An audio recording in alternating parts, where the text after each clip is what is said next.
Hello students, I am Dr. Vinod Kamble. From this video, we are going to start with 7th chapter and the chapter name is Company Meeting Part 1. और शुरुआत में यहाँ पे हम लोग देखते हैं कि मीटिंग क्या होता है। सो मीटिंग ये जो वर्ड है वो लैटिन वर्ड में से लिया है और लैटिन में जो वर्ड है वो है मेटा और मेटा का इंग्लिश मीनिंग है फेस टू फेस। तो मीटिंग के अंदर लोग एक दूसरे को फेस टू फेस मिलते हैं जहाँ पे वो अलग अलग टॉपिक्स के ऊपर डिस्कशन करते हैं और डिसीजन लेते हैं, तो उसको मीटिंग बोलते हैं। तो इस तरीके से ये जो मेटा वर्ड है वहां से ये मीटिंग वर्ड जो है वो ओरिजिनेट हुआ है। ना मीटिंग जो होता है यहाँ पे दो या दो से ज्यादा लोग गैदर होते हैं या असेंबल होते हैं। गैदर होना और असेंबल होने का मतलब क्या होता है, इकट्ठा होते हैं। और ये लोग क्या करते हैं, तो जो भी लॉफुल बिजनेस होता है उसको ट्रांजैक्ट करते हैं। लॉफुल बिजनेस मतलब क्या, कि कौन सा प्रोडक्ट बना के हमको बेचना चाहिए, बिजनेस के एक्सपांशन के लिए हम लोग को क्या करना चाहिए, शेयर होल्डर्स को कितना डिविडेंड पे करना चाहिए, ये सारे लॉफुल बिजनेसेस के बारे में ये लोग ट्रांजैक्शन करते हैं, मतलब डिस्कशन करते हैं और डिसीजन लेते हैं। यहाँ पे किसी भी तरीके का अनलॉफुल बिजनेस जो होता है वो डिस्कस नहीं किया जाता है। जैसे कि कोई भी स्मगलिंग करना या किसी के साथ चीटिंग करना, किसी का एक्सप्लॉयटेशन करना, ये सब अनलॉफुल बिजनेसेस होते हैं। तो कंपनी मीटिंग के अंदर ये सारे अनलॉफुल बिजनेसेस जो होते हैं उसको डिस्कस नहीं किया जाता, यहाँ पे सारे लॉफुल बिजनेसेस को ही डिस्कस किया जाता है। अभी हम लोग देखते हैं what is the definition of meeting. और ये डेफिनेशन शो एंड स्मिथ इन्होंने दिया है। वो कहते हैं company meeting is an assembly of people connected with the company. मतलब कंपनी मीटिंग के अंदर लोग असेंबल होते हैं। असेंबल होना मतलब क्या, इकट्ठा होते हैं। और ये लोग जो होते हैं वो कंपनी से कनेक्टेड होते हैं। Means they are the members of the company who have gathered for the purpose of discussing the matters related to it। और ये लोग इकट्ठा इसके लिए होते हैं ताकि ये लोग कंपनी के रिलेटेड जो भी मैटर्स है उनको डिस्कस कर पाए। तो इन शॉर्ट कंपनी मीटिंग जो होता है ये एक ऑफिशियल गैदरिंग होता है। और ये गैदरिंग किसका होता है, तो शेयर होल्डर्स का हो सकता है, या कंपनी के डायरेक्टर्स का हो सकता है, या कंपनी की की मैनेजरियल पर्सोनल्स, जिसके बारे में हम लोग ने पहले के चैप्टर में भी देखा है, इनका भी मीटिंग हो सकता है। या फिर कंपनी के जो क्रेडिटर्स होते हैं। नाउ क्रेडिटर्स मतलब क्या, जिनके पास से कंपनी ने उधारी में गुड्स या मशीन्स खरीदे हैं और किसी रीजन की वजह से कंपनी उनके पैसे जो है वो वापस से रीपे नहीं कर पा रही है। और इसके लिए इनकी मीटिंग बुला के उनको इन्फॉर्म किया जाता है कि कंपनी में कुछ प्रॉब्लम चल रहा है और उसकी वजह से उनके पेमेंट जो है वो उनको नहीं मिल रहे हैं। तो इसके लिए उनको इन्फॉर्म करने के लिए उनकी मीटिंग बुलाई जाती है। तो ये शेयर होल्डर्स, डायरेक्टर्स या की मैनेजरल पर्सोनेल और क्रिएटर्स, इनके साथ कंपनी के जो भी इश्यूज है वो डिस्कस किए जाते हैं और डिसीजन लिए जाते हैं। तो इन शॉर्ट मीटिंग का मतलब क्या होता है कि मीटिंग के अंदर दो या दो से ज्यादा लोग इकट्ठा होते हैं और वो लोग कंपनी के जो भी प्रॉब्लम्स है या जो भी मैटर्स है उसके ऊपर डिस्कशन करते हैं और डिसीजन लेते हैं। Now will see what are the importance of company meeting. तो सबसे पहला इंपॉर्टेंस है opportunities for member to come together. मतलब कंपनी मीटिंग के वजह से कंपनी के जो भी मेंबर्स है वो इकट्ठा आ सकते हैं और वो लोग कंपनी के वर्किंग के बारे में डिस्कशन कर सकते हैं, ये कंपनी का कामकाज किस तरीके से चल रहा है। ना यहाँ पे अलग अलग मीटिंग्स होते हैं और अलग अलग मीटिंग्स के अंदर अलग अलग मैटर्स को डिस्कस किया जाता है। कौन से अलग अलग टाइप के मीटिंग्स होते हैं ये हम लोग कंपनी मीटिंग पार्ट 2 में, मतलब नेक्स्ट चैप्टर में देखने वाले हैं। फिलहाल मैं आप लोगों को बताता हूँ कि कंपनी में एक एनुअल जनरल मीटिंग होता है जिसको एजीएम बोला जाता है। और ये मीटिंग जो होता है शेयर होल्डर्स का होता है। इस मीटिंग के अंदर क्या क्या मैटर्स डिस्कस किए जाते हैं, तो देखो, डिक्लेरेशन ऑफ डिविडेंड, कितना शेयर होल्डर्स को डिविडेंड देना है। Study and approval of annual and auditors report, company का जो एनुअल रिपोर्ट होता है और ऑडिटर रिपोर्ट होता है उसको स्टडी करने के लिए और उसको अप्रूव करने के लिए ये मीटिंग बुलाई जाती है। फिर बाद में नए डायरेक्टर्स को अपॉइंट करने के लिए, नए ऑडिटर्स को अपॉइंट करने के लिए और कंपनी का परफॉर्मेंस जो है उसको रिव्यू करने के लिए। तो ये सारे मैटर्स को डिस्कस करने के लिए एनुअल जनरल मीटिंग बुलाई जाती है। बोर्ड मीटिंग जो होती है वो बोर्ड ऑफ डायरेक्टर्स की होती है।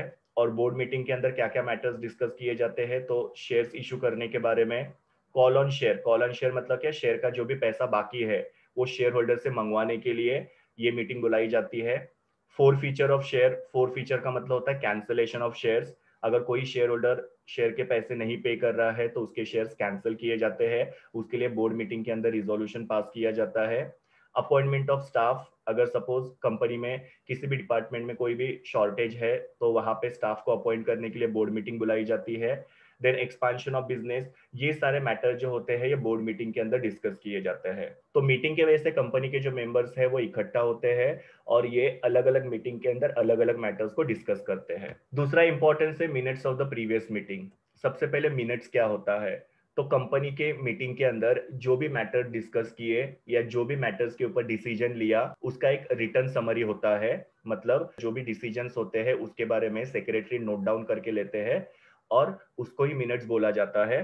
फिर मीटिंग होने के बाद में सेक्रेटरी वो मिनट्स को एक मिनट बुक के अंदर मेंशन करते हैं ताकि फ्यूचर में हम लोग को पता चले कि लास्ट मीटिंग में क्या डिस्कशन हुआ था या पर्टिकुलर मीटिंग के अंदर कौन से मेंबर ने क्या बोला था।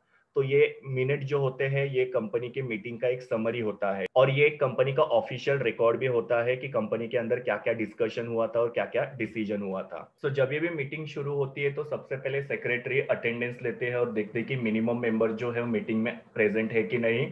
और उसके बाद में सेक्रेटरी मीटिंग की नोटिस पढ़ के दिखाते हैं और फिर बाद में लास्ट मीटिंग के जो मिनट्स होते हैं वो यहाँ पे पढ़े जाते हैं और उनके ऊपर डिस्कशन करके उनको फाइनलाइज किया जाता है। तो इस तरीके से लास्ट मीटिंग के मिनट जो होते हैं वो करंट मीटिंग के अंदर पढ़े जाते हैं जिससे मेंबर्स को ये पता चलता है कि लास्ट मीटिंग के अंदर हम लोगों ने क्या डिस्कस किया था। Now third importance is formulation and implementation of plans and policies. Now planning क्या होता है, तो फ्यूचर में कंपनी क्या करेगी उसका जो कोर्स ऑफ एक्शन होता है या उसके लिए कंपनी क्या क्या स्टेप्स लेगी उसको प्लानिंग बोला जाता है। और पॉलिसीज जो होते हैं वो कंपनी के रूल्स एंड रेगुलेशंस होते हैं। तो कंपनी मीटिंग के अंदर ये प्लान्स एंड पॉलिसीज को फॉर्मुलेट किया जाता है और ये प्लान्स एंड पॉलिसीज को किस तरीके से हम लोग को इम्प्लीमेंट करना है या लागू करना है उसके बारे में डिसीजन लिया जाता है। जैसे कि सपोज कंपनी को कोई नया प्रोडक्ट मार्केट में लॉन्च करना है तो वो प्रोडक्ट को कैसे लॉन्च करेंगे उसका पूरा प्लान बनाया जाता है। उसके रिलेटेड जो भी पॉलिसीज वगैरह है वो बनाई जाती है कि किस तरीके से हम लोग काम करेंगे ताकि वो प्रोडक्ट जो है टाइम पे हम लोग मैन्युफैक्चर करके मार्केट में लॉन्च कर पाएंगे। और फिर बाद में किस तरीके से वो प्रोडक्ट को मार्केट में लॉन्च करना है उसके लिए क्या क्या एक्टिविटीज करनी पड़ेगी, ये सब जो होता है वो कंपनी मीटिंग के अंदर डिस्कस किया जाता है। तो कंपनी मीटिंग के अंदर प्लान्स एंड पॉलिसीज को फॉर्मुलेट भी किया जाता है और उसको इंप्लीमेंट किस तरीके से करना है उसके बारे में भी डिसीजन लिया जाता है। Fourth importance is analysis of problem. Now हर एक ऑर्गेनाइजेशन को बहुत सारे प्रॉब्लम्स फेस करने पड़ते हैं। जैसे कि कंपनी का सेल्स कम हो रहा है, कंपनी के जो कस्टमर्स है उनको रिटेन करना काफी ज्यादा प्रॉब्लमेटिक हो गया है। मतलब क्या है कि कस्टमर्स को होल्ड करना मुश्किल हो चुका है। कस्टमर जो है वो कॉम्पिटिटर के पास जाने के चांसेस बहुत ज्यादा है, ये प्रॉब्लम भी कंपनी को फेस करना पड़ सकता है। देन एम्प्लॉइज अनरेस्ट, मतलब एम्प्लॉइज जो है वो स्ट्राइक पे जा रहे हैं, एम्प्लॉइज ने पूरी तरीके से प्रोडक्शन बंद करके रखा हुआ है, उसको एम्प्लॉय अनरेस्ट बोला जाता है। और फाइनेंशियल मिसमैनेजमेंट। ना फाइनेंशियल मिसमैनेजमेंट मतलब क्या, कंपनी रॉन्ग जगह से पैसे को रेस कर रही है। मतलब ऐसे जगह से कंपनी पैसे को रेस कर रही है जहां पे रेट ऑफ इंटरेस्ट बहुत ज्यादा है और अगर रेट ऑफ इंटरेस्ट ज्यादा होता है तो उसकी वजह से कंपनी की प्रॉफिटेबिलिटी कम होती है। और दूसरा है कि कंपनी ने जो फाइनेंस रेस किया है उसको कंपनी गलत जगह पे इन्वेस्ट कर रही है। मतलब ऐसे जगह पे पैसे को इन्वेस्ट किया जा रहा है जहां पे कंपनी को प्रॉफिट कम हो रहा है या जहां से कंपनी को प्रॉफिट नहीं मिल रहा है। तो ये सारे प्रॉब्लम जो होते हैं वो ऑर्गेनाइजेशन को फेस करना पड़ता है। तो कंपनी मीटिंग जो होती है उसके अंदर ये सारे मैटर्स को डिस्कस किया जाता है और डिस्कशन करने के बाद में सॉल्यूशन जो होता है वो फाइंड आउट किया जाता है। तो ये अलग अलग प्रॉब्लम जो है उनको सॉल्व करने के लिए, सॉल्यूशन फाइंड आउट करने के लिए ये कंपनी मीटिंग जो होती है बुलाई जाती है। Fifth one is legal requirement. Now joint stock company के अंदर एनुअल जनरल मीटिंग और बोर्ड मीटिंग ये कंपनी एक्ट 2013 के प्रोविजन के हिसाब से कंपलसरी होना जरूरी है। एनुअल जनरल मीटिंग जो होती है वो फाइनेंशियल ईयर खत्म होने के बाद में 6 महीने के अंदर होनी ही चाहिए। बोर्ड मीटिंग जो होती है वो 3 महीने में एक बार और साल में 4 बार होनी चाहिए। इनकेस अगर ये मीटिंग्स नहीं होते हैं तो कंपनी को पेनल्टी पे करनी पड़ सकती है। तो ये लीगल रिक्वायरमेंट है कि कंपनी के अंदर बोर्ड मीटिंग और एनुअल जनरल मीटिंग जो है वो होनी ही चाहिए। So this was all about importance of company meeting. ये मेरे यूआरएल है जहां से मैंने इमेजेस लिए हैं। Thank you students, please do like, share, comment and subscribe to my YouTube channel and also recommend my channel to your friends. We will meet in the next video.